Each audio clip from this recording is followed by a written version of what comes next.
안녕하세요. 양서연 연구원이라고 합니다. 고등학생 여러분, 저는 오늘 여러분들께 길을 보고 길을 가자는 주제로 여러분들이 고등학교를 졸업해서 진로를 선택하는 데에 굉장히 고민이 많으실 텐데요. 여러분들이 현재 세상에서 인공지능과 4차 산업혁명 시대에 어떻게 세상이 변화하고 있고 그 속에서 산업과 비즈니스의 전망을 살펴보면서 그 속에서 여러분들이 미래에 택하실 직업을 미리 한번 생각해 볼 수 있는 그러한 시간을 마련하였습니다. 네, 다음과 같은 순서로 발표를 진행하려고 합니다. 네, 저의 양력은 다음과 같고요. 저는 현재 엘모전자에서 로봇이 인식할 수 있는 것에 관련된 딥러닝을 개발을 하고 있는 연구원입니다. 그 밖에도 저는 여러 가지 커뮤니티 활동들을 다양하게 하고 있고요. 딥러닝 강사로도 활동하고 있습니다. 네, 저가 이제 고등학교 친구분들 앞에서 강의를 한다는 소식을 들었을 때 저도 한번 저의 고등학교 시절을 회상을 한번 해봤었어요. 네, 저는 그 서울 강서구 쪽에 있는 여고를 나왔습니다. 그래서 여학생들 틈에서 네, 건너편 남고를 바라보면서 핸드폰 불빛으로 핸드폰 번호를 쓰고 장난을 치는 등 네, 굉장히 그런 로맨틱한 사건도 많았었고 여고생들 같은 경우에는 이제 그 당시에 귀연이 소설이라고 해서 이모티콘이 막 잔뜩 붙어 있고 막 그놈은 멋있었다 뭐 늑대의 유혹 막 이런 소설을 굉장히 많이 봤었어요. 그래서 친구들끼리 이걸 돌려보면서 막 어떤 주인공이 막 죽었다 그러고 막 엄청 울고 되게 감수성이 넘치던 시기가 기억이 납니다. 그리고 여러분들한테 조금 조언을 해줄 수 있다면 저는 고등학교 때 좀 잘했다고 생각하는 거 한 가지가 고등학교 때 운동을 굉장히 초반에 열심히 했었어요. 네, 저학년 때. 그때 이제 저는 좀 몸이 안 좋아서 저학년 때 조금 학교 생활을 열심히 못했었는데 그때 저는 이제 정신을 차려야겠다라고 생각을 하고 매일매일 그 산에 가서 달리기를 하고 또 합기도를 등록을 해서 검은띠까지 그 진급을 할 정도로 운동을 굉장히 열심히 했었습니다. 근데 그게 나중에 후반이 돼서 고3이라든지 수험생활 동안 굉장한 그 경쟁력이 되더라고요. 다른 친구들은 뭐 일찍 잠들고 체력이 딸려서 못하는 것들을 체력을 미리 길러두신다면 여러분들이 후에 굉장히 도움이 많이 되실 것이라고 생각합니다. 네, 저는 그렇게 체력을 길러서 굉장히 독하게 공부를 했었고요. 저학년 때는 이제 성적이 그렇게 좋은 편은 아니었는데 후반에 이제 내신을 거의 한 200등 가까이 올리고 그리고 저는 정시로 대학을 갔었습니다. 네, 그래서 좋은 학교에 합격을 해서 너무나 행복했고요. 그리고, 그때 저는 공부를 하기 싫을 때 되게 막 공신 막 이런 거가 유행을 했었어요. 그래서 그런 공신이나 뭐, 오릅이나 수만이 이런 것들이 저 때는 유행을 했었는데, 그런데 들어가서 막, 뭐, 서울대 합격 뭐 후기 막 이런 거 읽으면서 막 눈물을 흘리면서 아 나도 저렇게 막 독하게 공부를 해서 좋은 대학에 가겠다 막 이러고서 막 동기부여를 열심히 했었는데 그것도 나름 도움이 됐던 것 같아요. 네, 그래서 여러분들도 그런 동기부여를 열심히 하셨으면 좋겠고요. 그리고 또 저도 가고 싶은 학과를 정해야 되잖아요. 그때 이제 저는 그 당시에 코스모스 혹은 엘레건트 유니버스 막 이런 책들에 굉장히 현혹되어 있었습니다. 저는 물리를 되게 좋아해서 물리 과목이 재밌는데 이런 책들을 읽어보니까 우주란 무엇일까, 물리란 무엇일까, 막 세상의 구조를 알고 싶다 이런 생각이 드는 거예요. 네, 그래서 저는 물리학과에 진학을 하게 됐었습니다.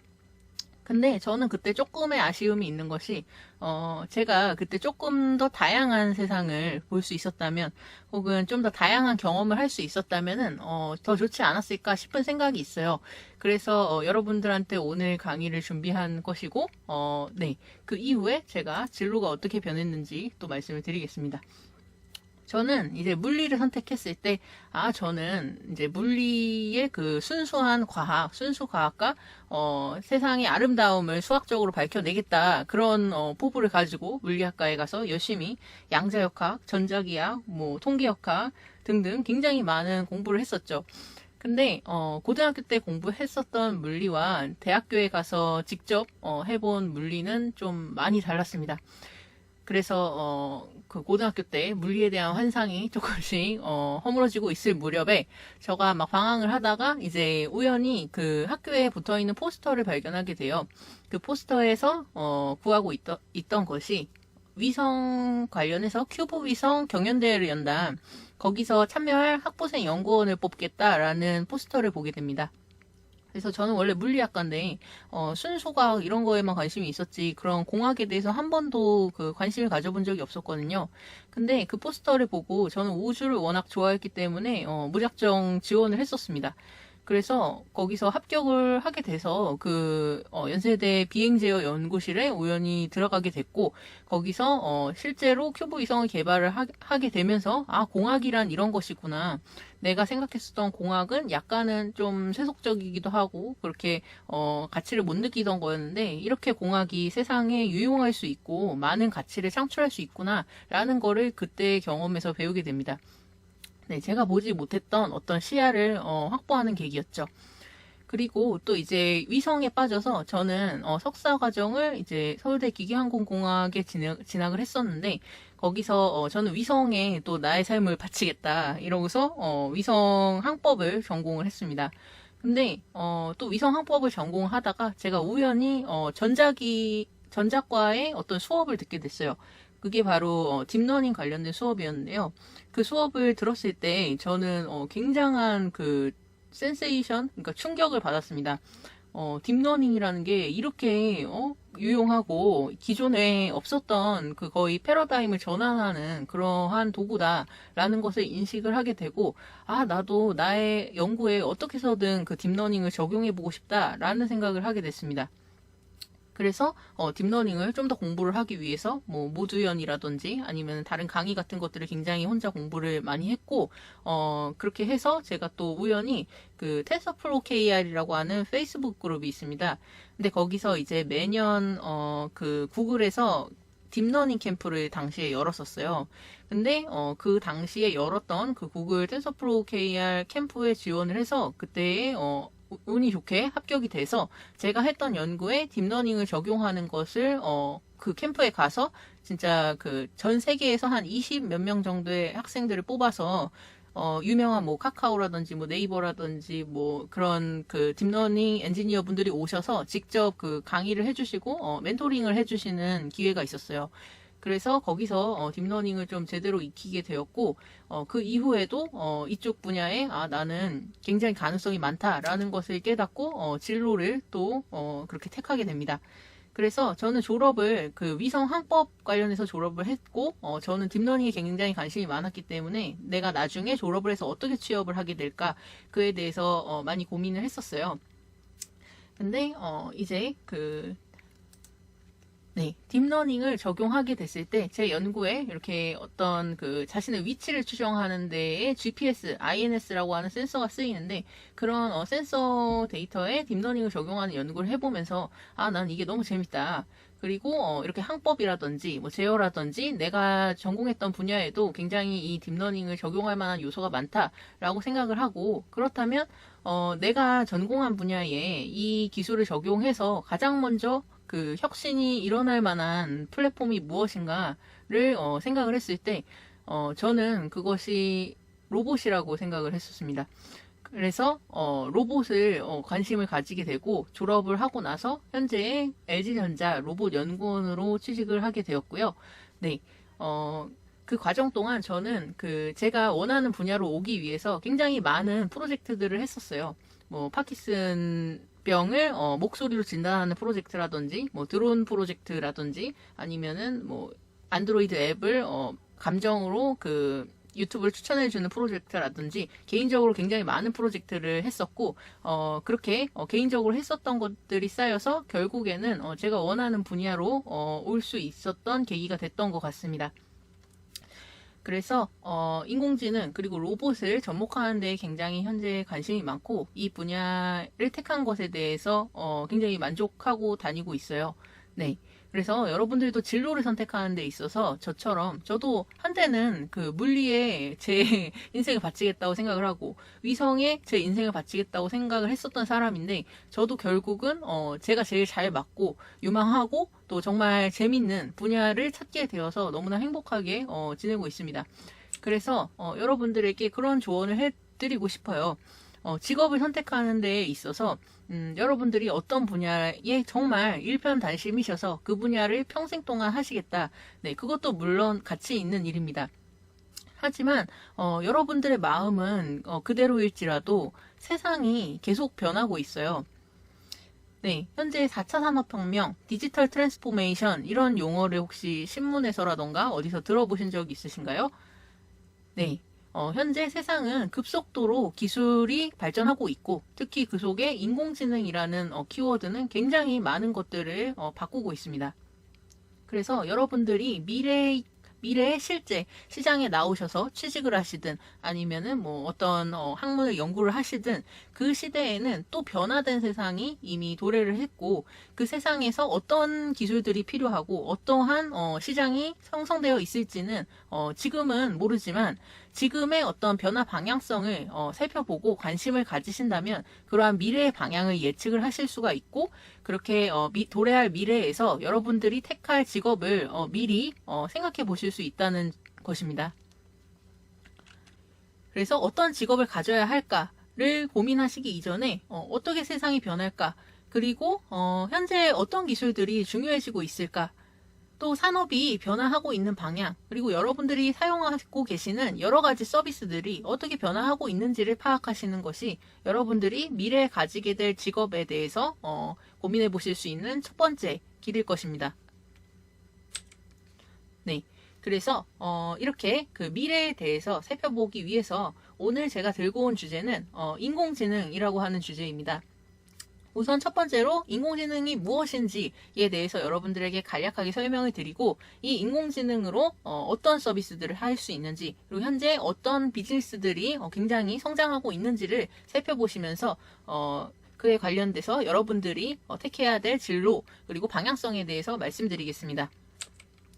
네, 여러분들이 인공지능이라고 말씀을 드린다면 제일 먼저 이런 걸 상상하실 것 같아요. 뭐 터미네이터의 스카이넷이라든지 아니면은 뭐 아이로봇 네 이런 만화 보셨나요? 네 그리고 뭐 아이언맨에 나오는 이런 자비스는 막 말하면은 뭐 자비스 뭐 해줘 하면 막 다 해주는 인공지능 비서죠.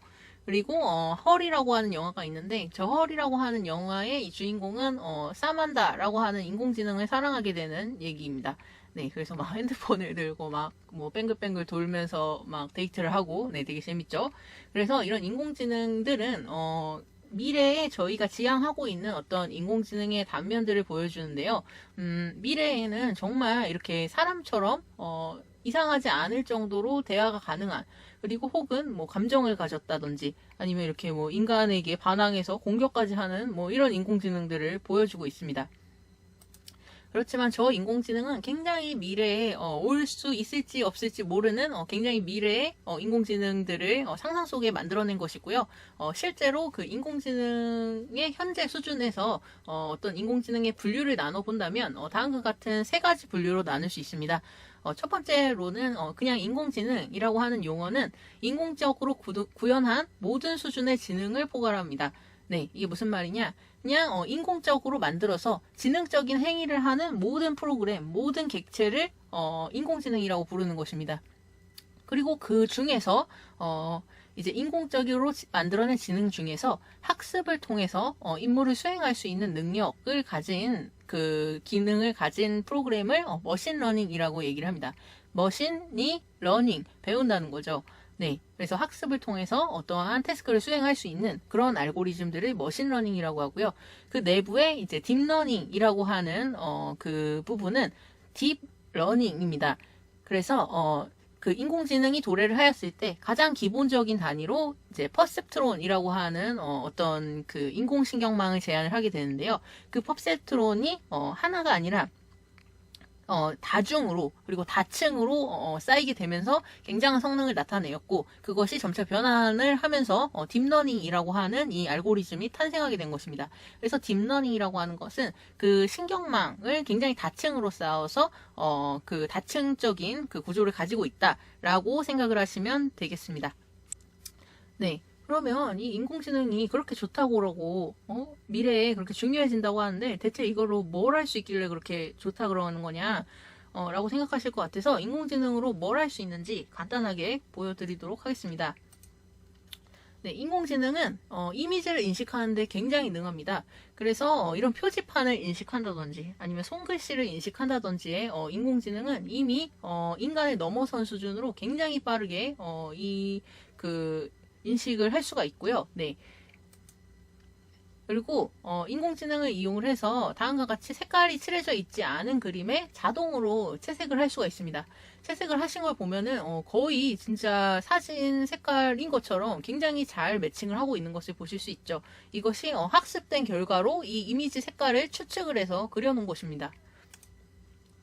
네, 또한 인공지능은 어떤 이미지를 합성하는 것에 굉장히 능해요. 그래서 다음과 같은 자동차 사진이 있습니다. 이 자동차에 어떤 스타일 같은 거가 있죠. 네, 약간 뭔가 중후하고 뭐랄까요? 고급스럽고 이런 스타일이 있는데 거기에 다음과 같은 두 개의 자동차를 만약에 넣어본다면 이 스타일을 이 두 개의 자동차에 입혀서 인공지능이 이렇게 생성을 하신 것을 볼 수 있습니다. 보면은 이 자동차의 느낌을 그대로 가지고 있으면서 이 모양을 유지하고 있는 것을 보실 수 있죠. 그리고 이 그림에 어떤 풀이라든지 물이라든지 어떤 배치 구조가 있습니다. 그거를 이렇게 어떤 그 페인트 같은 걸로 표시를 해놨다고 가정을 해볼게요.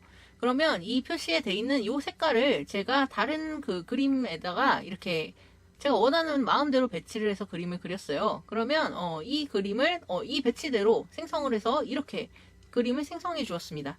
네, 이 그림을 이렇게 스타일을 그대로 유지를 하면서 완전히 다른 그림을 생성해 낼 수 있는 거죠. 네, 이걸 동영상으로 한번 보여드리면 좀 더 이해가 잘 되실 것 같습니다. 네, 이거는 엔디비어에서 만든 가우간이라고 하는 인공지능인데요. Wouldn't it be great if everybody could be an artist? 네, 지금 If 이렇게 we could 손을 take our 그었더니 ideas and 방금 turn them into 폭포수가 compelling 생기고 있죠? images? This technology allows us to create a smart paintbrush 네, so that if 여기에 you wanted to 바위가 create a new 생겼습니다. picture, you can just draw the shapes of the objects that you want, and the neural network can then fill in all the details. If we add a water feature, the network is able to add reflections, not because we told it that, but because it learned it. Or if we change the ground to be covered in snow, then it knows that the sky also needs to be a different color. 네, 이렇게 여러분들이 맘대로 어노테이션을 하시게 되면은 여기에 그 찍은 색깔에 해당하는 물체의 배경으로 마음대로 그 그림을 생성해 내실 수가 있고 그리고 이 배치도 마음대로 바꾸실 수가 있는 것을 보실 수 있습니다. 네, 이것이 인공지능이 이미지를 임의적으로 생성하고 있는 것이죠. 네, 인공지능은 이처럼 그림을 생성해내는 데 굉장히 능한데요. 예를 들어서 이와 같은 그 어떤 문양이 있습니다. 이 문양과 인풋으로 어떤 사자의 사진을 넣게 되면은 이 사자의 이 문양에 어떤 느낌을 입혀가지고 이렇게 인공지능이 새로운 그림을 만들어낸 거죠. 이 사람을 고흐의 어떤 자화상의 느낌을 입혀서 그림을 만들어낸다면 이렇게 됩니다.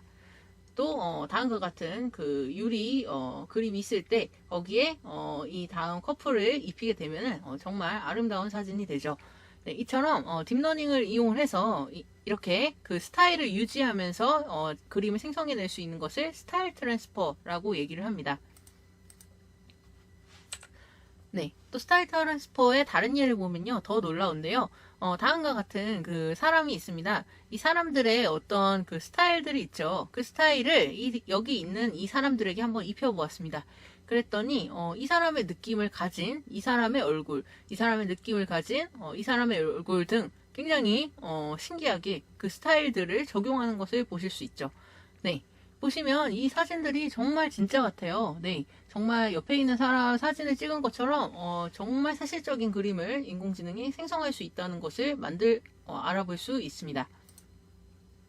네, 또 딥러닝은 이렇게 만약에 그 검은색으로 여기가 그 가려진 어떤 그림을 주어졌을 때 이 그림이 가려진 부분을 임의적으로 추측을 해서 이렇게 생성을 해낼 수도 있어요. 그래서 이미지를 복원해내서 그 위치에 정보가 없더라도 네, 원래의 그림 같은 이미지를 복원해낼 수도 있습니다. 또한 인공지능을 이용해서 다음과 같은 일도 할 수 있는데요. 이렇게 길에 있는 어떤 그 그림을 저희가 그 라벨을 그림을 그려서 여기는 뭐 도로가 있을 것 같고 여기는 자동차가 있을 것 같고 뭐 풀이 있을 것 같고 이거를 그냥 그 라벨을 그림을 그리면 이거를 그 실제 자동차가 다니는 길의 모습처럼 이렇게 트랜슬레이션을 해준다는 거죠. 이렇게 전환을 해준다는 거죠. 인공지능이 진짜 같은 그림을 만들어주죠. 네. 그리고 다음과 같이 이는 위성에서 찍은 사진입니다. 이 위성에서 찍은 사진을 여러분들이 지도로 만든다고 하면 이걸 하나하나 뭐 막 눕기를 따서 뭐 이렇게 너무나 힘들겠죠. 근데 이를 인공지능에 집어넣으면 바로 이렇게 지도 이미지로 변환을 해줄 수 있다는 것입니다. 여기는 이 오른쪽에 있는 집을 이 왼쪽에 있는 라벨만으로 이 왼쪽에 있는 여기는 뭐 창문이 있을 것 같고 여기는 뭐 지붕이 있을 것 같고 그런 단순한 그림을 넣으면 이렇게 진짜 같은 집을 생성할 수도 있다는 거죠. 또 낮 이미지 밝은 낮의 이미지를 넣으면 인공지능은 그걸 밤의 이미지로 바꿔줄 수도 있습니다. 심지어 이렇게 그 테두리를 그림을 그리면 거기에 알맞은 채색을 이렇게 정확하게 해주기도 해요. 네, 또 인공지능은 심지어 작곡까지 할 수 있어요. 그래서 한번 여러분들께 그 인공지능을 작곡을 한번 네, 들려드려 보겠습니다.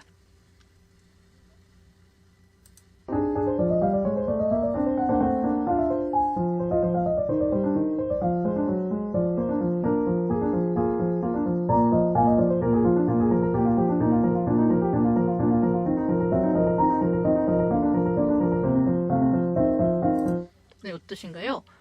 인공지능을 이용해서 작곡한 거라고 저는 믿어지지 않을 만큼 굉장히 자연스러운 것 같습니다. 네, 그래서 인공지능으로는 이렇게 음악도 만들어낼 수도 있고요. 또 그 인공지능을 이용해서 그 음성을 생성해낼 수도 있어요.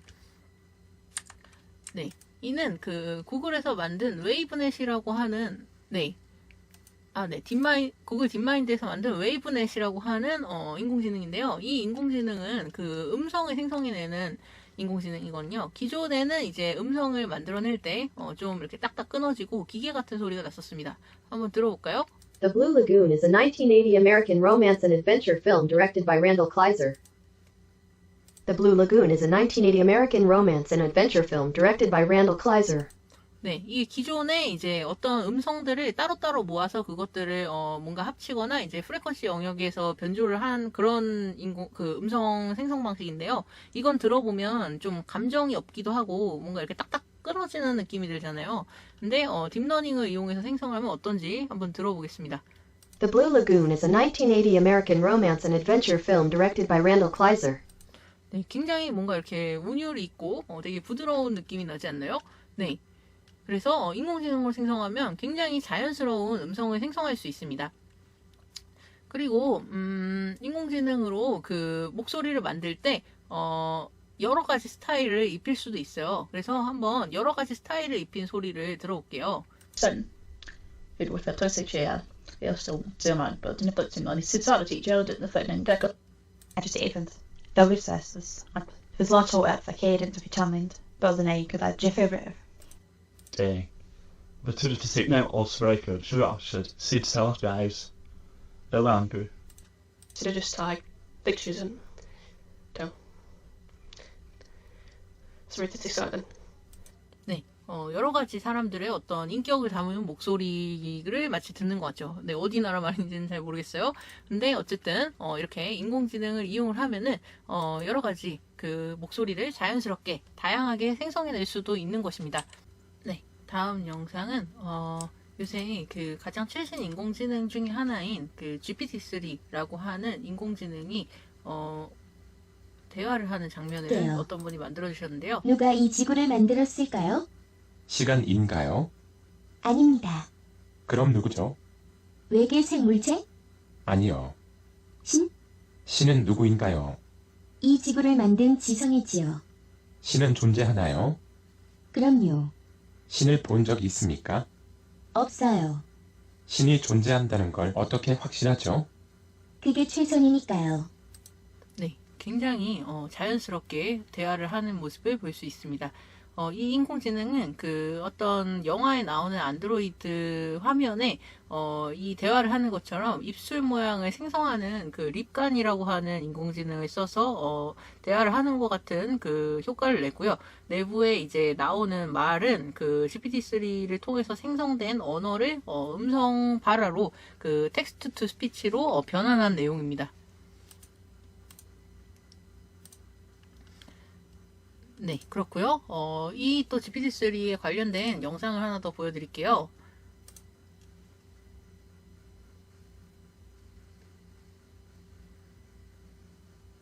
이게 아닌데. 네.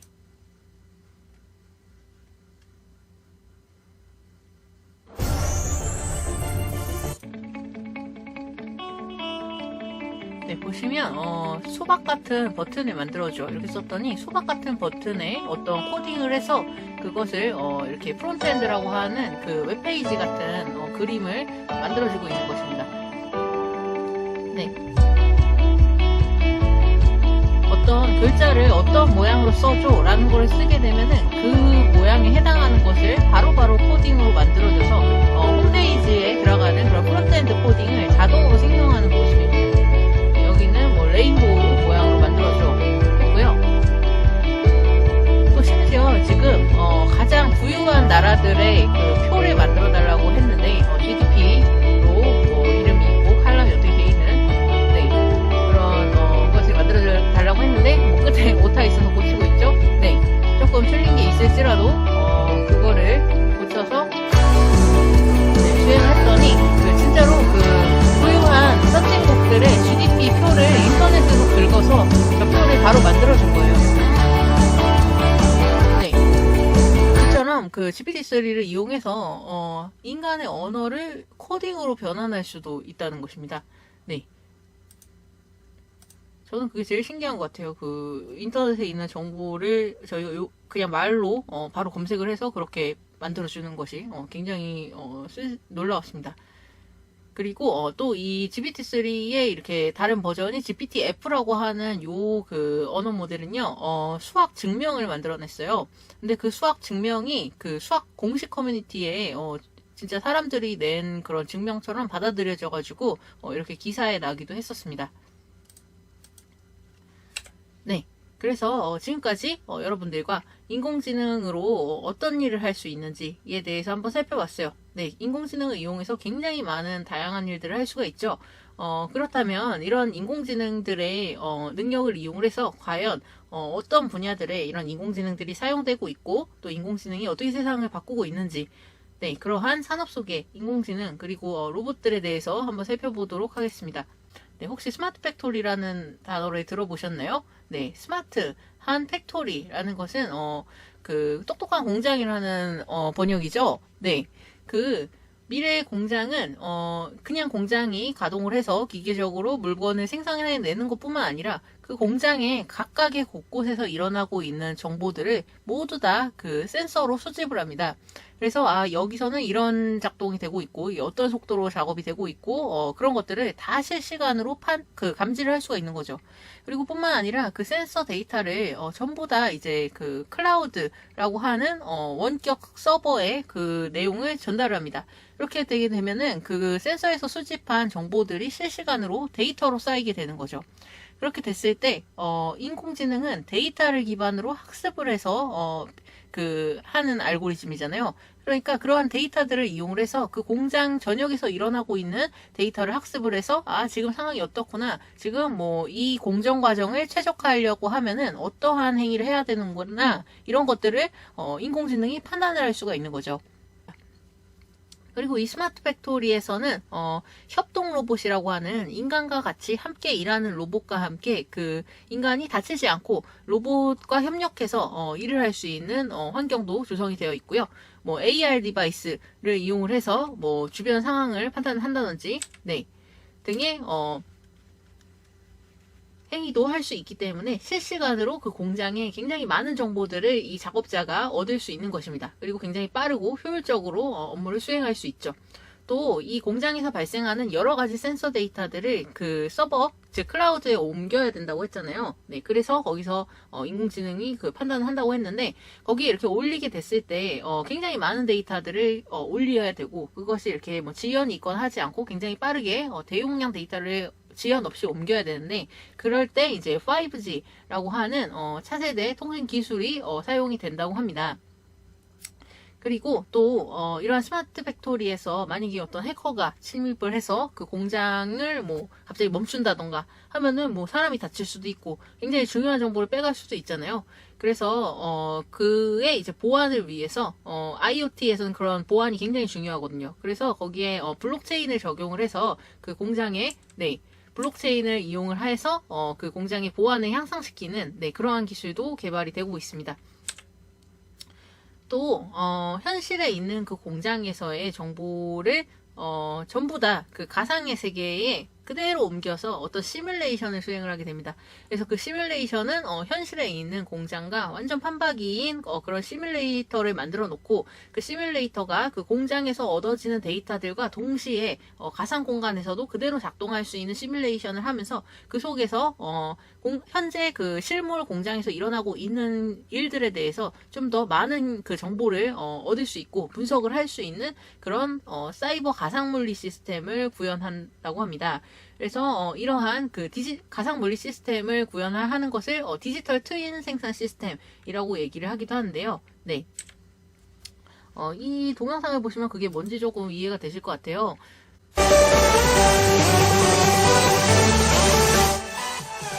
보시면 이 왼쪽에 있는 거는 그 실제 공장을 가져오지 못하니까 어떤 그 로봇 그 레고 같은 거를 가지고 와서 공장을 어떻게 보면 축소판으로 만들어 놓은 것이고 이것이 움직이는 것과 동일하게 이 시뮬레이터에서 움직이고 있죠.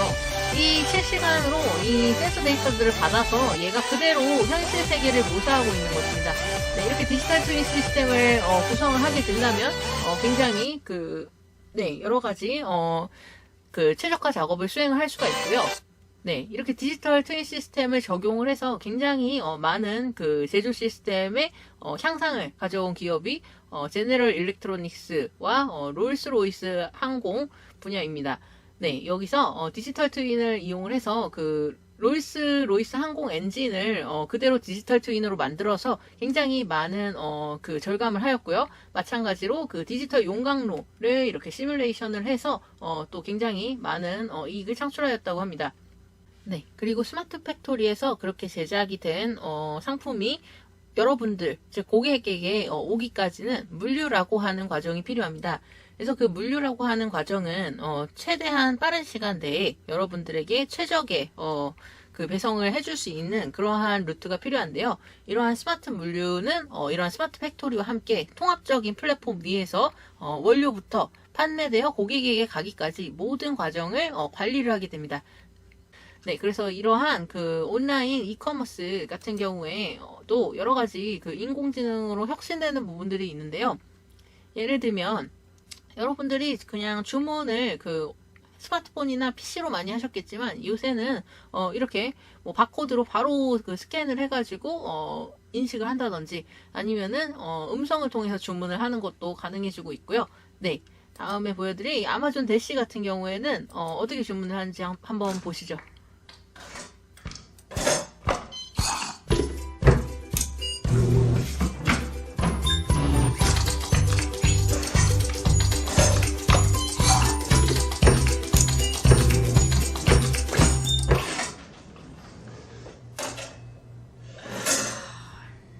Don't let running out ruin your rhythm. Introducing the Amazon Dash button for Prime members. A simple way to reorder the important things you always run low on, so you'll never run out. 네, 자주 Set it 주문하는 up to order 것들은 what 저 you want. 버튼에 Then press it 붙여놓고 when you're running 핸드폰을 low. 연동하면요. 저거를 그냥 Get an 버튼을 order alert on 누르면 your 그냥 phone, so 주문이 it's 되는 easy to 것입니다. cancel if you change your mind. And with Prime shipping, you'll get new products delivered to your door before you run 저 out 버튼 and never miss a 플랫폼을 beat. 그냥 버튼만 누르면 바로바로 주문이 되기 때문에 굉장히 편리한 거죠. 네, 이것이 IoT 디바이스를 이용한 주문 방법이고요. 네. 저렇게 간편하게 클릭 부분에서도 저런 IoT를 연동을 해서 주문을 할 수 있는 부분을 기획을 하고 있고, 또 이제 주문을 했을 때 직접적으로 배송을 하게 되는 풀필먼트에서는 또 아마존에서 다음과 같은 방법을 쓰고 있습니다. 놀랍게도 아마존은 이런 특허를 냈어요. 여러분들이 물품을 주문하기도 전에 여러분들의 집 근처에 여러분들이 자주 사는 물건을 미리 갖다 놓는 겁니다. 그게 바로 네, 예측 주문, 예측 발송이라고 얘기를 하는데요. 물류센터에서 과거의 주문 기록을 분석을 해서 여러분들이 이 시기쯤에 뭐를 많이 사더라, 아니면 항상 뭐를 이때 이 주기로 사더라 라고 하면은 그걸 물류 비용을 아끼기 위해서 그냥 근처에 갖다 놓는 겁니다. 그러고 여러분들이 안 사잖아요. 네, 그러면은 막 홍보 문자를 보내요. 그래서 여러분들이 이거를 사게 만들고, 그리고 만약에 그래도 안 산다 그러면은 이제 막 선물로 주는 거죠. 그렇게 해도 비용이 이득이라고 합니다. 그래서 이 예측 발송을 이용을 해서 굉장히 또 물류를 아끼려고 하고 있는 움직임이 있고, 그거에 또 인공지능이 쓰인다는 거죠. 네, 그리고 이렇게 물류를 하는데 과정에서 가장 배송 기간을 단축할 수 있는 경로를 알아내는 데에도 딥러닝이 쓰이고요. 네, 그리고 이렇게 풀필먼트 과정에서는 또 여러 가지 로봇을 사용한다든지 AR을 사용해서 구글 글래스로 현재 물류가 어떤 상품인지를 바로바로 인지를 하고, 또 무거운 물건들 같은 경우에 이거 같은 엑소스켈레톤이라고 하는 이런 로봇을 써서 운반하시는 분들에게 근력적인 도움을 주기도 합니다. 또 이거는 매대 스캔 로봇이라고 해서 매대를 지나다니면서 재고가 얼만큼 있는지를 얘가 인식을 해서 바로바로 체크를 해주는 기능도 있어요. 네, 이처럼 물류에 굉장히 많은 로봇이라든지 AR이라든지 이런 신기술들이 많이 사용이 되고 있고, 그래서 이런 스마트 물류를 혁신하고 있습니다. 또 여러분들에게 마지막으로 집에 배송을 해주는 가장 마지막 배송 루트를 라스트 마일 딜리버리라고 얘기를 합니다. 그래서 이 라스트 마일 딜리버리 부분에서 또 로봇이 굉장히 많이 각광을 받고 있는데요. 미래에 여러분들이 배민, 요기요 이런 거 시키시면은 사람이 안 갖다 주고 이런 귀여운 로봇들이 여러분들에게 먹을 거를 갖다 줄 수도 있어요. 그래서 무인 자동차라든지 배달 로봇, 그리고 드론 이런 것들을 활용해서 배송을 하고 있는 라스트 마일 딜리버리가 굉장히 주목을 받고 있고요.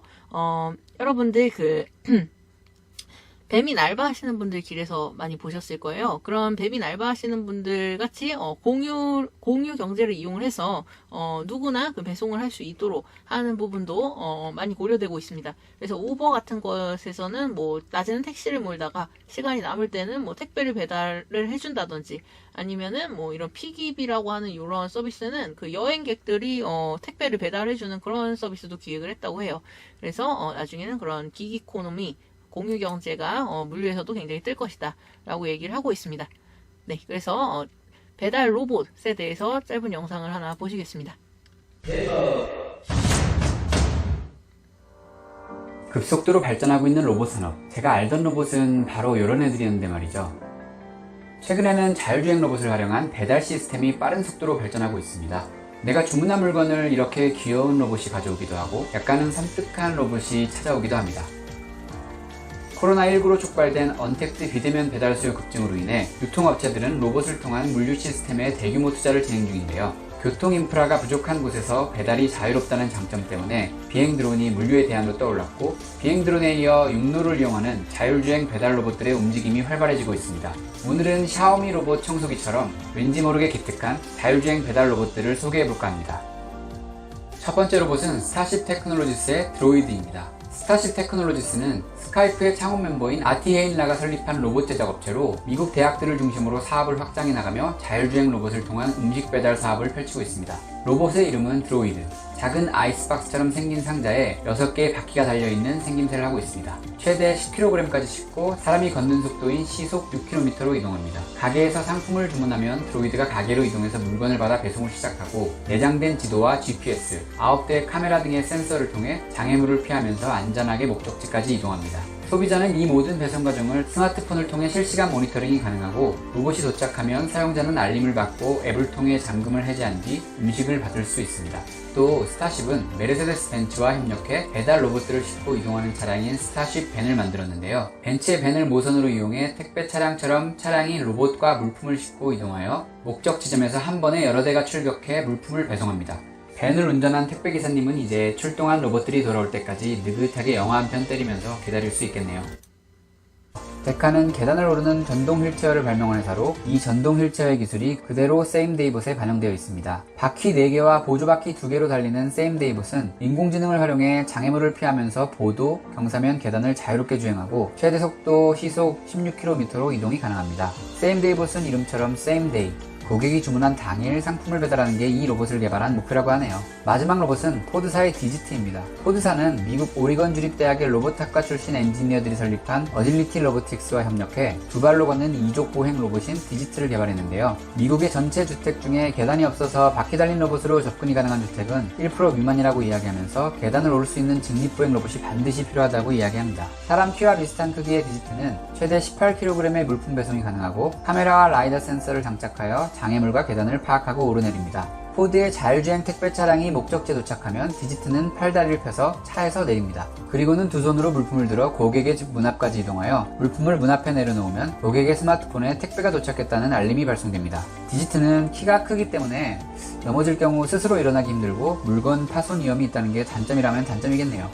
로봇들로 인해 산업 전반에서 혁신이 일어나는 중입니다. 우리나라에서는 배달의 민족이 2017년부터 자율주행 로봇을 연구해왔고 로봇 솔루션 기업 로보티즈가 올해 비대면 점심 배달 시범 서비스를 하는 등 우리나라에서도 자율주행 배달 로봇들의 움직임이 점차 커지고 있습니다. 무엇보다 자율주행 배달 로봇은 배송료의 80%를 차지하는 인건비를 획기적으로 줄일 수 있다는 점에서 기업들에게는 새로운 기회가 될 수 있는데요. 배달 로봇들에 의해서 인간의 일자리 다 뺏기는 거 아니야? 라는 우려와는 달리 미국 대학 캠퍼스 안에서는 음식을 배달하는 로봇 도입 후에 아침과 심야 배달까지 활성화가 되면서 아르바이트 고용이 오히려 늘어난 사례가 있다고 합니다. 또 사람은 로봇을 기획, 개발, 디자인하고 배달 로봇을 관리하고 지원하는 역할을 하는 등 여러가지 다른 종류의 새로운 일자리가 파생되어 생기게 되죠. 로봇이 배달에 집중하는 동안 사람은 좀 더 생산적인 일에 집중할 수 있으니 인간의 일자리에 대한 부정적인 시선으로만 바라보기보다는 변화의 흐름에 맞춘 현명한 대응이 필요하지 않을까 생각합니다. 네, 다음과 같은 자율주행 배달 로봇에 대한 영상을 보셨습니다. 네, 마지막에 하는 얘기가 굉장히 좋은데요. 코로나19로 이런 로봇과 인공지능에 의해서 여러 직업들이 대체될 거라고 생각하시는 분들이 많은데 그로 인해서 생겨나는 직업들도 굉장히 많다는 것이죠. 네, 또 다음으로 좀 재미없는 분야들을 앞에서 많이 했기 때문에 좀 재밌는 분야를 좀 설명을 드리면 여러분들이 좋아하시는 연예인 그리고 엔터테인먼트 관련된 분야에서도 이런 인공지능을 적용하려고 하는 움직임들이 굉장히 활발해요. 그래서 이거는 아시는 대표님께서 운영하시는 회사에서 인공지능 아이돌이라고 하는 챌린지 를 열고 있는데요. 여기에 있는 사람들은 인공지능으로 생성된 어떤 얼굴들입니다. 근데 이 얼굴들이 굉장히 여러 가지 얼굴들을 생성을 했는데 그게 어떻게 생성을 했냐면 저희가 이제 몇십 년 동안 아이돌들이 굉장히 많이 있었잖아요. 그 아이돌들의 얼굴 중에서 좀 인기 있었던 얼굴들을 조합을 해서 새로 그걸로 학습을 한 인공지능이 보통 사람들이 좀 좋아하는 여성 아이돌의 얼굴, 남성 아이돌의 얼굴을 생성해내서 굉장히 많은 100개 정도 생성을 해서 거기서 이제 심쿵 아이돌 챌린지 막 이러면서 여러분들이 고르는 거예요. 이 사람이 좀 더 이쁘고 이 사람이 좀 더 잘생겼고 그래서 막 골라서 1등을 한 얼굴이랑 여성이랑 남성이 있으면은 걔네들을 진짜 가상 아이돌로 데뷔를 시키는 그런 프로젝트입니다. 네. 그리고 또 얼마 전에 TV에서 이런 거 방송을 했었어요. 거북이라는 가수 아시나요? 네. 그 가수가 이제 굉장히 저 나이 때는 인기가 있었거든요. 그래서 거북이 노래가 인기가 있었는데 그 노래를 이제 터틀맨이라고 하는 저 남자 가수분이 이제 돌아가시게 되면서 저 그룹이 해체를 하게 됩니다. 그래서 더 이상 거북이의 노래를 들을 수가 없게 됐는데 얼마 전에 그런 인공지능 음악 프로젝트를 수행을 해서 터틀맨의 목소리를 복원을 해서 그런 거북이의 음악을 다시 만들어내는 그런 프로젝트를 했었죠. 네, 그래서 펭수가 거북이 팬이어서 뭐 왔다고 하던데, 네, 그 얘기를 들었을 때 인공지능이 이렇게 음악 산업에서도 여러 가지 그 아이돌 막 뭐 음악 이런 것들을 하나하나 그 만들어내기 어렵잖아요. 네. 근데 그거를 인공지능을 통해서 생성을 한다면 굉장히 그 엔터테인먼트 측면에서는 굉장히 많은 비용 절감이 있겠죠. 그래서 그런 음악 생성에도 쓰이고요. 또 그 컨텐츠 산업에서도 이런 인공지능을 도입하려고 하는 움직임이 활발한데, 여러분들이 좋아하시는 만화 같은 경우에 이 옆에 있는 그 연예인 사진을 인공지능이 만화로 바꿔주는 인공지능을 적용한 모습입니다. 네, 좀 비슷한가요? 네, 만화들을 학습을 시켜서 이런 실제 사진을 넣으면은 그 만화로 그 화풍을 바꿔주는 인공지능이죠. 그래서 이게 그 스노우라든지 틱톡 같은데 그 만화 필터 있잖아요. 네, 그거가 이 인공지능을 중국에서 약간 가져가서 만든 것 같다는 그런 썰이 있습니다.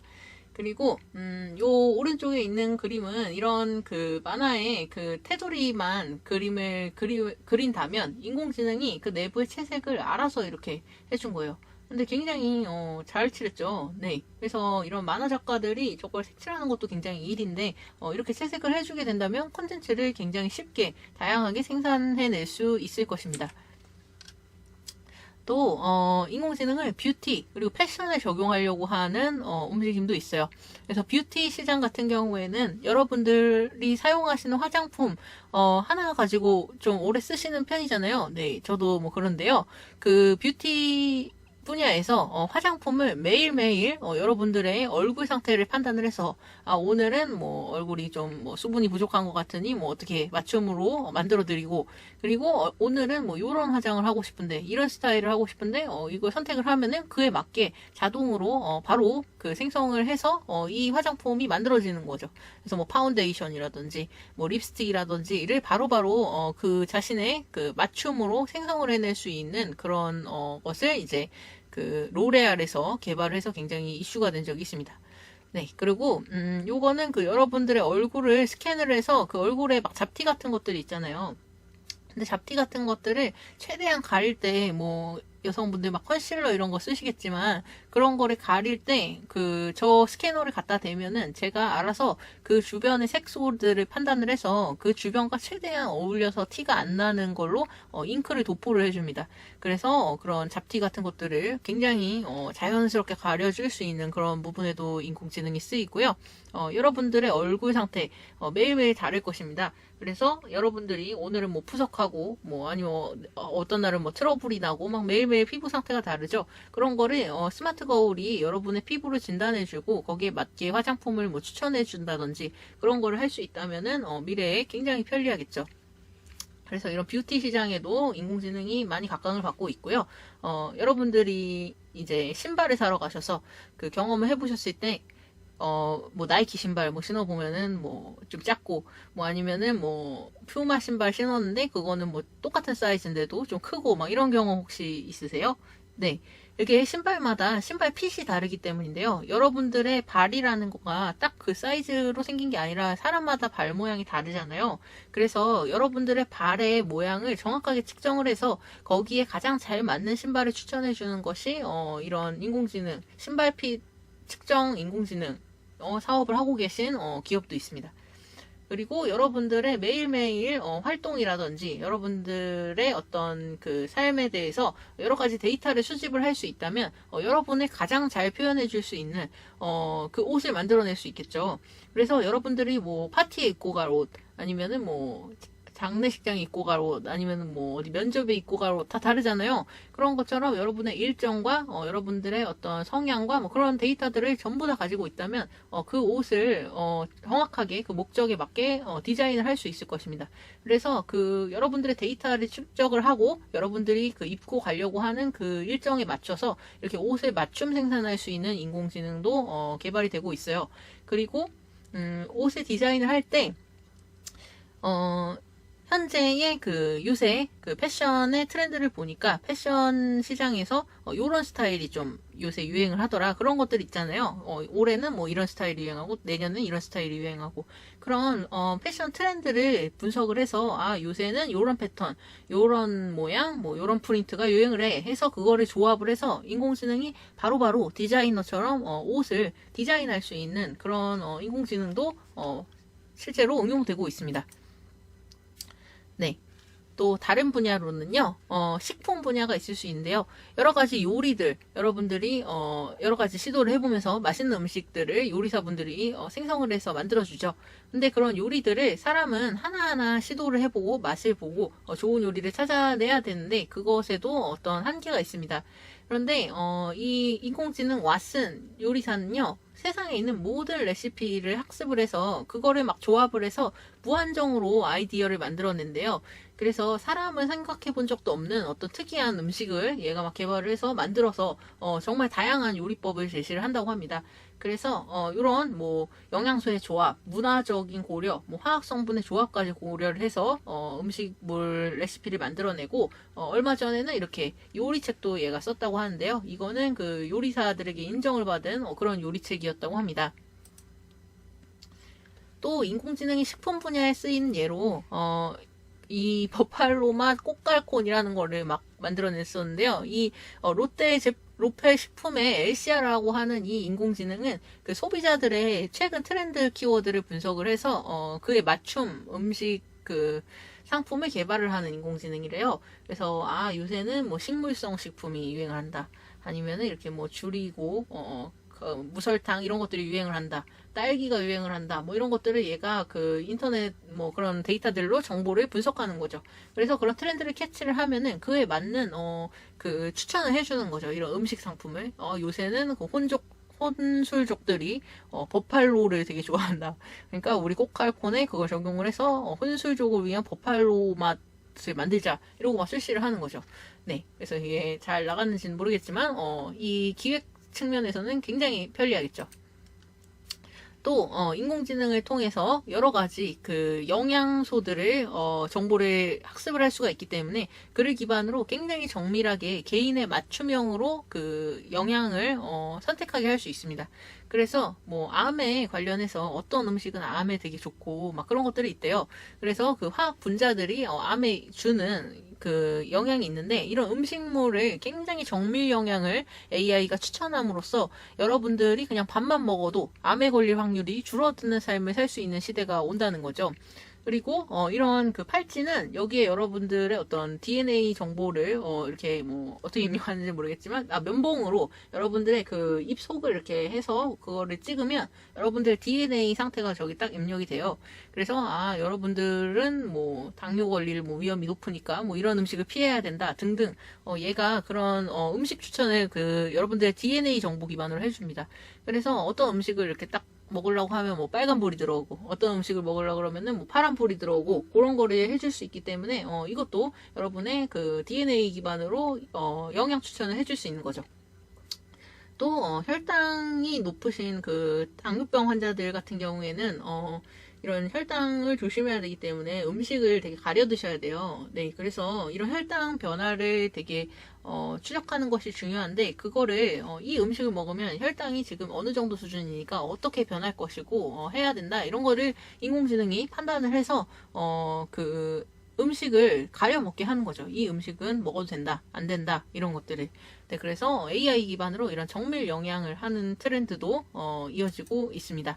그리고 여러분들이 좋아하시는 강아지, 고양이 같은 애완동물도 지속적으로 성장하고 있는 시장이에요. 그래서 이런 애완동물, 반려동물 산업에서도 인공지능을 이용한 펫시터들이 그 강아지의 어떤 활동량이라든지 건강 상태들을 체킹을 하고 강아지들이 외롭지 않게 주인과 영상 통화를 할 수 있는 등의 이런 펫시터들을 개발을 하고 있고요. 네, 가끔 간식으로 먹이도 주고 그리고 인공지능 수의사가 있어서 직접 그 동물병원에 가지 않고도 어떤 강아지의 상태를 뭐 사진으로 뭐 찍으면 강아지의 어떤 병이라든지 상태에 대해서 조언을 해주는 그런 자문 역할을 하기도 하고요. 또 강아지를 기르는 거는 또 여러 가지 비용도 많이 들고 어려운 면이 있으니까 아예 그 로봇으로 펫을 대체하려고 하는 움직임 또한 있습니다. 네, 그래서 펫테크 관련해서 삼성에서는 다음과 같은 로봇을 발표했는데요.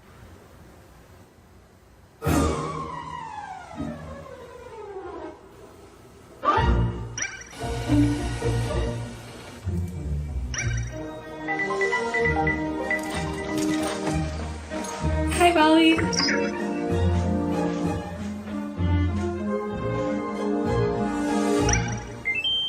Power line with your elbows.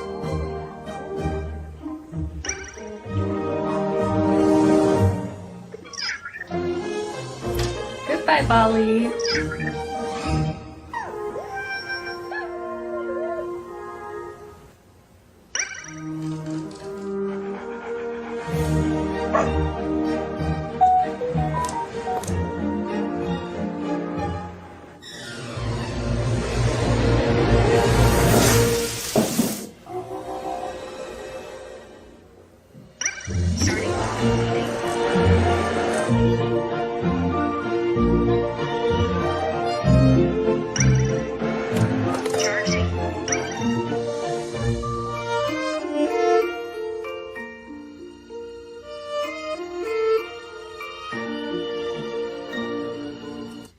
네, 이 볼리라고 하는 로봇 귀엽죠? 네, 이 로봇은 거의 이제 집의 집사 같은 역할을 하죠. 주인을 인식하고 뭐 주인이 없을 때 여러 가지 뭐 조명 같은 것도 조절을 하고 강아지한테 영상도 틀어주고 네, 청소도 하고 집의 모든 가전기기를 IoT로 연결을 해서 네, 연결을 하는 그런 로봇입니다. 네. 그래서 미래에는 저런 집사 같은 인공지능 로봇과 같이 살게 될지도 모르겠어요. 그리고 또 의료 분야에서도 인공지능을 적용해서 굉장히 여러 가지 일들을 하고 있는데요. 뭐 수술을 보조하는 로봇을 사용한다든지 아니면 영상 인식을 해서 여러분들의 그 영상을 이제 인공지능에게 주면 이 폐에서 어떤 부분에 그 병이 있는지를 굉장히 빠른 시간 내에 찾아내는 그런 인공지능들이 사용되고 있습니다. 그래서 사람의 눈으로 이렇게 그 병리학 의사분이 이걸 보는 것보다 이거를 그 인공지능으로 판단하는 게 훨씬 더 정확도가 높을 정도라고 해요. 그래서 굉장히 주목을 받고 있고요. 또 이제 여러 가지 병원 치료에서 오진율을 감소시키거나 아니면 환자들의 전자진료 차트를 분석해서 결과를 내놓거나 뭐 아니면 실시간으로 건강관리를 하거나 등등의 인공지능이 굉장히 효율적으로 헬스케어 분야를 바꾸고 있습니다. 또 신약 개발 프로세스가 굉장히 오래 걸리는 그 프로세스라고 해요. 그래서 신약을 개발하려고 하면은 굉장히 오랫동안 그 약물의 안정성이라든지 호보물질을 발굴하고 등의 작업을 해야 되는데 그거를 인공지능을 이용을 하면은 그 데이터로 굉장히 최적 물질을 추천을 하고 그리고 최적 환자군을 제시를 하고 실험 결과를 예측하는 등 그 신약을 개발하는 과정을 굉장히 단축시킬 수 있는 것을 많이 제공한다고 합니다. 그래서 인공지능이 이런 신약 개발에도 쓰이고 있는 것을 알려드리고 싶었어요. 그리고 여러분들이 요새 코로나 때문에 집콕 많이 하시죠? 네, 집에서 이제 여러분들이 집콕을 하시더라도 헬스케어를 하실 수 있는 그런 홈 트레이닝 같은 것들이 점점 늘어나고 있는데요. 이런 홈 트레이닝에서도 인공지능이 여러분들의 그 PT 해주시는 헬스 트레이너가 돼서 여러분들의 자세를 정확하게 인식을 하고 여러분들이 뭐 스쿼트를 몇 번 했는지 그런 것도 막 세고 어떤 운동법도 교사를 해주고 등의 행위를 할 수가 있습니다. 또한 여러분들 많이 찾으시는 애플워치에 심박수를 재는 기능이 있죠. 그 심박수를 재서 여러분들이 지금 어떠한 활동을 하고 있는지 감정이 어떤지 뭐 그런 것들을 알 수가 있어요. 또 질병도 파악을 할 수가 있습니다. 그래서 이런 심박수를 이런 그 웨어러블 디바이스에서 측정을 할 수가 있다면 여러분의 헬스케어를 인공지능이 판단을 해서 적합한 조치를 추천할 수 있는 거죠. 네, 그 밖에도 산업의 굉장히 많은 분야에서 인공지능은 활약을 하고 있습니다. 핀테크라고 하는 경제 분야에서도 여러분들이 아직은 안 하시겠지만 주식 등을 추천해주는 뭐 자산 포트폴리오 등을 추천해주는 로보 어드바이저라든지, 그리고 여러분들이 교육을 하실 때에도 여러분들이 열심히 공부해도 성적이 반드시 오른다는 보장이 없잖아요.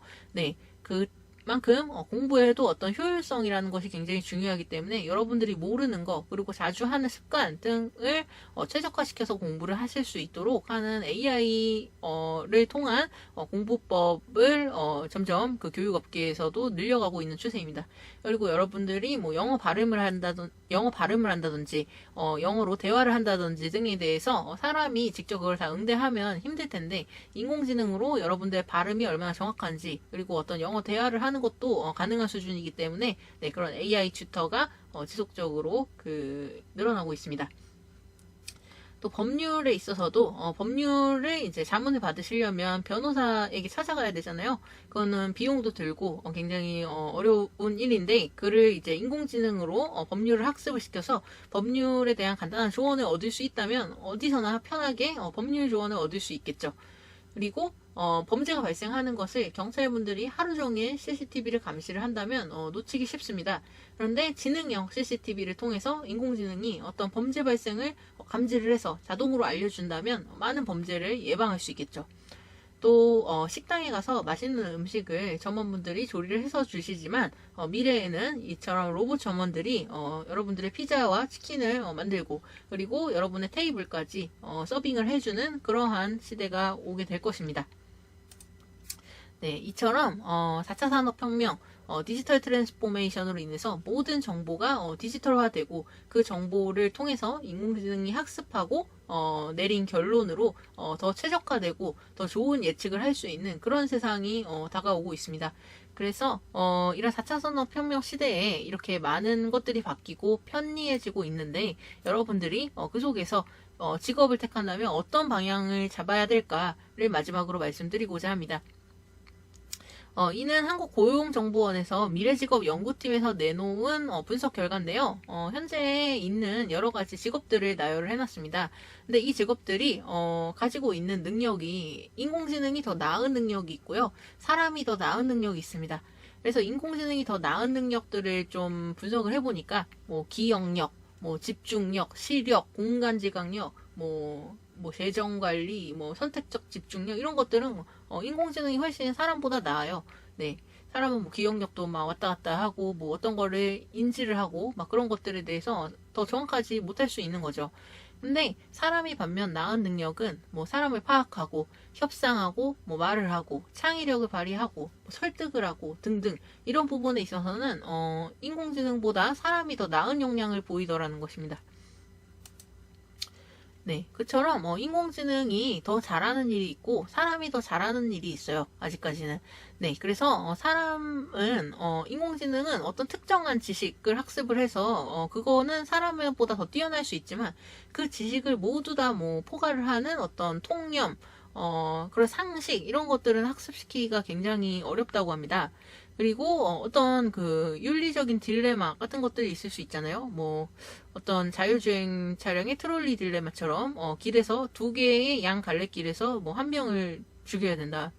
그러면은 어떤 길을 택할지, 그런 것도 딜레마일 수 있잖아요. 그런 거에 있어서 인간은 어떤 여러 가지 가치관을 통해서 거기에 대해서 판단을 할 수 있지만, 인공지능은 너무 단순하게 그 학습을 하기 때문에 그런 거를 판단하기 어렵다는 거죠. 그리고 뭐 도덕이라든지 공감이라든지 아니면 뭐 상상력이라든지 이런 것들에 대해서는 인공지능이 훨씬 인간보다는 떨어질 수밖에 없습니다, 아직까지는. 그렇지만 인공지능은 뭐 자연어처리라든지 어떤 패턴을 인식한다든지 어떤 지식을 결합한다든지 그런 부분에 있어서는 사람보다 오히려 더 뛰어나요. 그래서 사람은 그 인공지능이 잘하는 것을 이기려고 해서는 안 됩니다. 그래서 사람과 인공지능이 잘하는 것이 확연히 다르기 때문에 저희는 인공지능과 함께 경쟁하는 것이 아니라 협업을 해야 됩니다. 그래서 미래에 여러분들은 인공지능과 함께 어떻게 어울려 살게 될 것인지를 고민을 하셔야 되는데요. 예를 들면 그 병리학자라고 해서 그 아까 전에 보셨던 엑스레이 사진들에서 어떤 병을 진단해내는 의료 직군이 있습니다. 근데 그 직군이 이제 그 어떤 사진을 영상을 판독하는 데 있어서 그 오차율을 한번 인공지능이랑 비교를 해보니까 병리학자가 인공지능보다 더 오류율이 높았다는 것입니다. 네.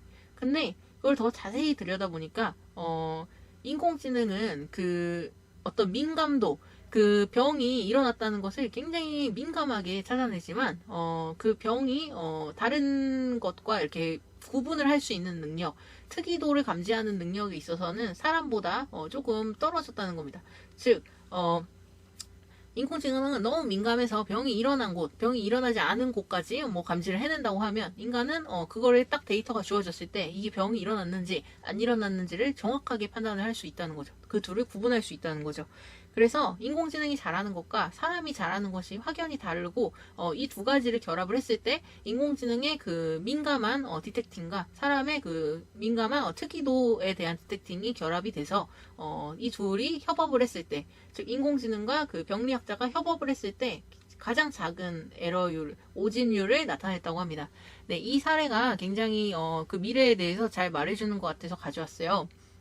그래서 여러분들은 인공지능이 곧 대체하게 될, 완전히 대체하게 될 직업도 있겠지만 대부분의 직업은 인공지능이 적용되면서 인간이 해야 되는 부수적인 일들이 생성이 되고 그 직구는 주로 인간이 인공지능보다 잘하게 되는 영역들에서 생겨내게 될 것이라는 것입니다.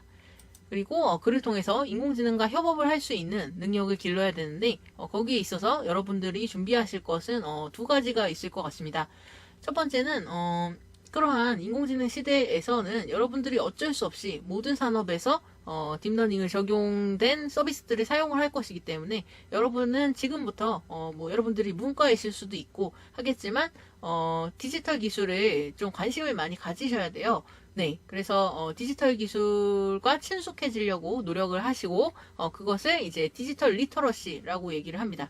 네, 디지털 기술을 사용할지 아는 능력, 그리고 언제 어떻게 사용할지를 아는 능력을 뜻하기도 하고 다른 곳에서는 발견, 평가, 창조, 그리고 정보 소통을 위해 정보와 커뮤니케이션 기술을 이용하는 능력이라고 정의하기도 했습니다.